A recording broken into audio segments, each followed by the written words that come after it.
સાર સંભાળ રાખવી આપણી નૈતિક ફરજ છે।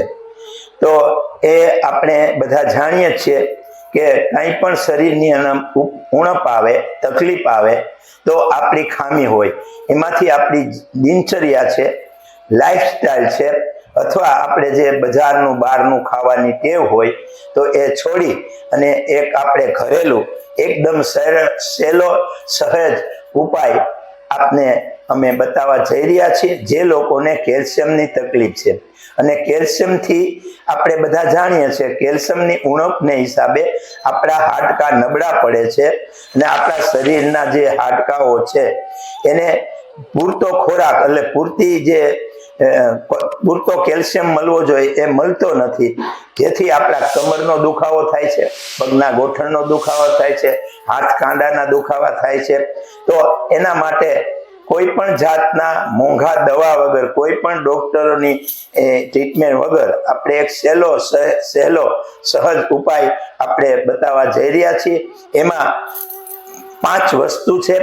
પહેલા એમાં વરિયાળી, અજમા, જીરું, પછી એક સંતરું અને એક મોસંબી। તો આ 5 વસ્તુ આપણે દરરોજ કેવી રીતે લેવી? તો એક પેલા આ રીતે આપણી પાસે જે વરિયાળી છે એ વરિયાળીની અડધી ચમચી લઈ, પછી અડધી ચમચી જીરું, અજમા અને 1 ચમચી જીરું, આ રીતે બેસીને લઈ ભાવથી પ્રેમથી બને તો આંખો બંધ કરી અને ચાવવાની સિસ્ટમ આપણી જે 32 બારની ફોર્મ્યુલા ચાલે છે, આપણે બધાને કહીએ છીએ કે 32 વાર, 35 વાર, 40, 45 વાર એક કોળિયો ચાવો। આ રીતે અમે આપણી સામે અજમા લીધા, વરિયાળી લીધી, જીરું લીધું, એને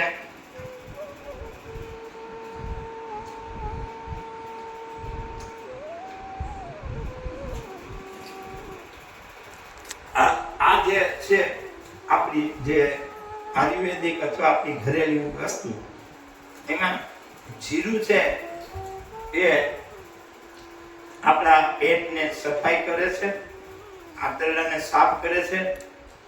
અજમા છે એ રોગ પ્રતિકાર શક્તિને વધારે છે, અને આપણું વજન જો વધારે હોય તો વજન ઓછું કરવામાં મદદ કરે છે। વરિયાળી છે એ ઠંડી પ્રકૃતિ છે। વરિયાળી ખાવાથી આપણા શરીરની અંદર, પેટની અંદર, હોજરીની અંદર બધે ઠંડક આપે છે। આપણી જે આંખને, પગના તળિયા બળતા હોય, આંખનો કઈ તકલીફ હોય તો આંખને ઠંડક આપે છે, અને પગના તળિયાને પણ એ રાહત કરે છે। આ ત્રણેય વસ્તુ આ રીતે ચાવતા એનો રસ ગળી અને આપણા શરીરની અંદર જે કેલ્શિયમની ઉણપ છે એ ઉણપ પૂરી કરશે। તો હવે એની સાથે આપણે આ ચાવી લીધા પછી એક અત્યારે કુદરતી સંતરા આવે છે, માલ્ટા આવે છે, સંતરા આવે છે, તો એનું એક સંતરું ખોલી અને એના ફાઈબર સાથે ચાવીને રસ ગળી જવાનો। ત્યાર પછી એની સાથે એક મોસંબી લેવાની, મોસંબીને છોલી એને કરી એનો રસ ચાવીને ખાવાનો છે, એનો રસ કાઢવાનો નથી। એની રેસા છે એ રેસા ફાઈબર હોય છે, ફાઈબરની સાથે આપણા શરીરમાં જવા જોઈએ। તો આ 5 વસ્તુ આપણે લેવાથી આનો સમય સવારે આપણે જે નાસ્તો કરીએ ને એ પછી 10 વાગે, દરરોજ 10 વાગે, અથવા જો આપણને એમ થાય કે કેલ્શિયમનો આપણને ફાયદો થયો છે અને બહુ ઓલું હોય તો એકાત્રા લેવાની, એક દિવસ છોડીને એક દિવસ લેવાની, અને બપોરે 4:30 થી 5:30 એટલે કે સાંજનો આપણો નાસ્તો કરીએ ને ત્યારે લેવાનું છે। આ 2 ટાઈમ આપણે આ રીતે જો આપણા કેલ્શિયમની ઉણપ, કેલ્શિયમને હિસાબે આપણા શરીરની અંદર રોગ પ્રતિકાર શક્તિ વધશે, આપણા કમરનો દુખાવો, પગના ગોઠણનો દુખાવો, હાથનો દુખાવો, નાના મોટા જે રોગ છે એને કુદરતી કેલ્શિયમ મળશે અને આપણે નિરોગી બનશું, સ્વસ્થ બનશું. તો એક આ જે આપણો ઘરેલું ઉપાય છે, સહેજ છે, સહેલો છે અને અમે અમારા જીવનમાં આ રીતે આ પ્રયોગ નથી, એક આપણી ભોજનની રીત છે અને ભોજનનો એક પાઠ છે, નાસ્તાનો પાઠ છે. એ પાઠ પ્રમાણે આપણે જો આ કેલ્શિયમની ઉણપ દૂર કરવી હોય તો આ રીતે આપણે દરરોજ આપણી અનુકૂળતા પ્રમાણે, કોઈ ખર્ચ નથી, કોઈ બહુ મોંઘી વસ્તુ નથી, તો આ રીતે આપણે કેલ્શિયમને દૂર કરીશું.